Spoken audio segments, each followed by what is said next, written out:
Hello, all you coin collecting, coin loving, coin aficionados out there, and welcome again to the DC Coin World International Coin Channel. Today we have three United States coins from the year 1976. The bicentennial coins from that year says you can see these are all United States of America. Down here there's a $quarter.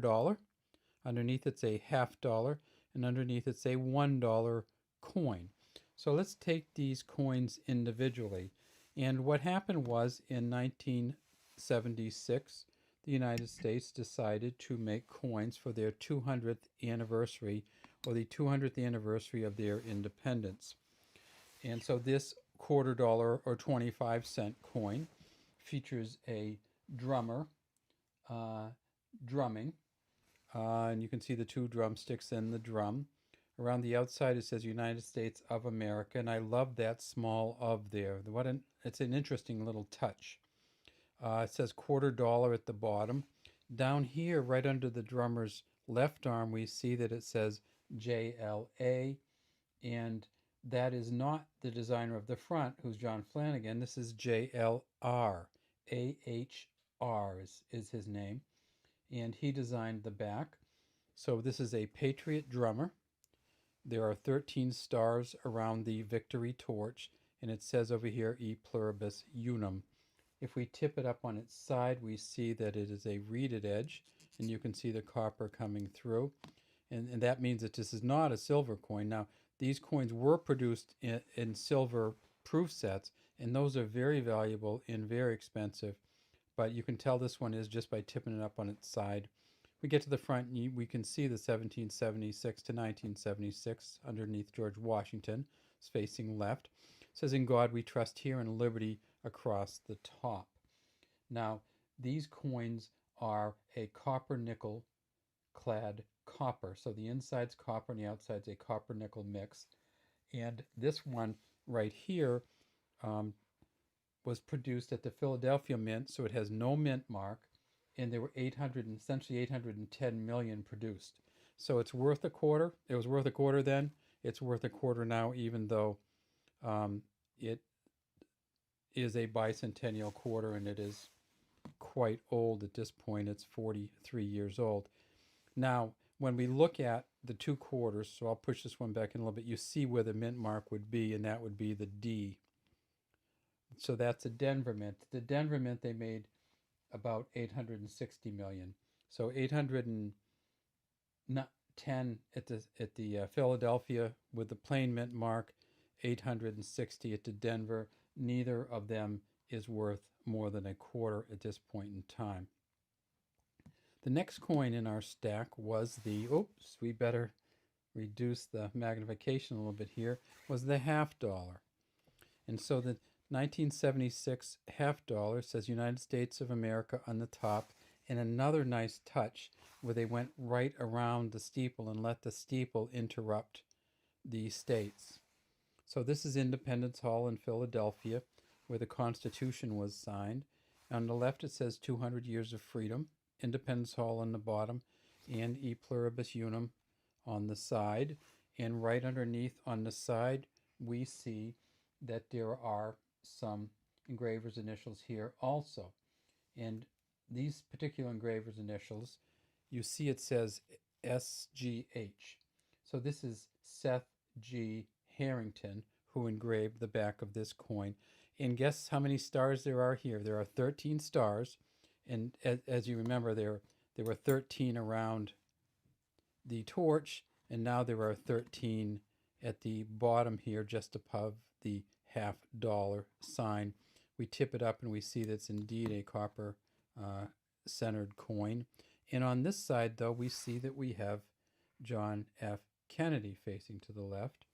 It says "In God" on one side, "We trust" on this side, 1776 to 1976, and "Liberty" across the top. The $half were also produced at Philadelphia and Denver. Now, there were proof sets produced in San Francisco, but this is not a proof coin. And the proof coins are worth about $4. These silver coins are worth more than that. And this particular coin is worth a little bit more than a $50, but right in that range. In somewhat better condition than this, if you got to very fine to extra fine, you'd start talking about $1 for this coin. So it's not a huge value still, but more than its face value. Tip it up on its side again. We see that it has copper inside, and then we come to the last of the three coins, and this is United States of America $1 coin.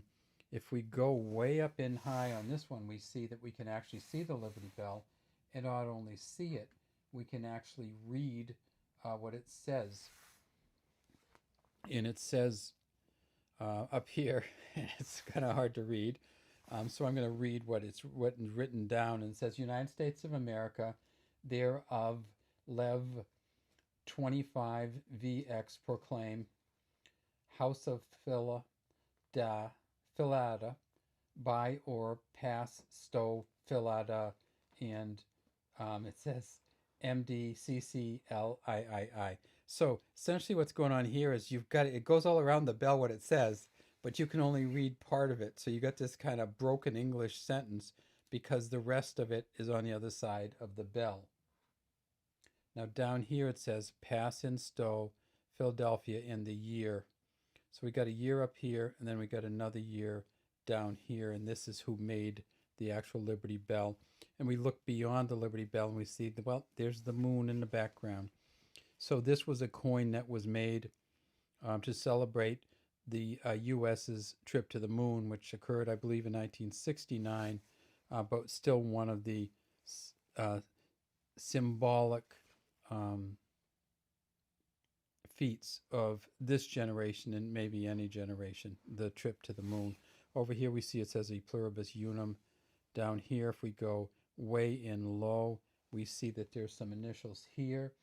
And this is a DRW for Dennis R. Williams, right next to the clapper for the bell. Across the top it says United States of America. Now there are two different versions of this coin, so be aware of that, and you can take a look for them. When they first started minting this coin, the United States of America flattened out on the coins, and that was called essentially a type 1 coin. So the first set they made, everything here kind of flattened out, and so you lost these little curly cues at the ends and the little points here. See how these are kind of pointed. This is the second or type 2 of the coin. So what happened was about halfway through the run of these coins, Frank Gasparo, the chief engraver of the Philadelphia Mint, went and said, look, the words are flattening out. We'd like to do a little bit of a redesign, and according to the information I've read on pcgs.com, they agreed to do a different design and did what they call now the thin lettering type 2. And that's what this particular one is, because when they did this lettering, it didn't mash down as much. So if you're going to collect these dollar coins, look for both the thick lettering and the thin lettering. And of course, always look for the silver version of these coins, but you should not see it in circulation because it's so valuable. This particular coin, this $1 coin, if we flip it over, we see that it's a Philadelphia Mint coin. It says Liberty across top. It's President Eisenhower facing to the left this time. So the presidents we've had are Washington, Kennedy, Washington quarter, Kennedy half, and Eisenhower dollar. In God we trust, and then under here, 1776 to 1976, and just the dot in between. So this coin at the Philadelphia Mint, there were 113 million of them made. Still a very valuable coin. This one may be worth between $2 and $3, or may cost you between $2 or over, probably as much as $3 to get it. If you can get it cheaper than $2, you're getting, I think, a pretty good deal on these ones. So $2 would be about twice face value. The block or flat lettering or type 1 lettering is worth about $1 more than the thin lettering. And at the Denver Mint, same thing. They made 21 million Ds at the Denver Mint with block lettering, and so they're worth about $4 a piece. And with the thin lettering, they're worth about $2, and that's in very fine to extra fine condition. They also made proofs of all of these coins, and at the San Francisco Mint, and those are much, much, much more valuable in the $6 to $7 range. But if you have a proof, you'll know, because it won't look like this. You put the pen on top of it, you'll be able to see the pen in the coin. They just shine them up and they buff them. All right, that's all we have today for our Bicentennial Coin Collection. And let's flip them all over so we can see the backs again. And if you have any comments, please leave them in the comments section. And if you would like to subscribe to our channel, we'd love to have you. Have a great day from DC Coin World International Coin Channel.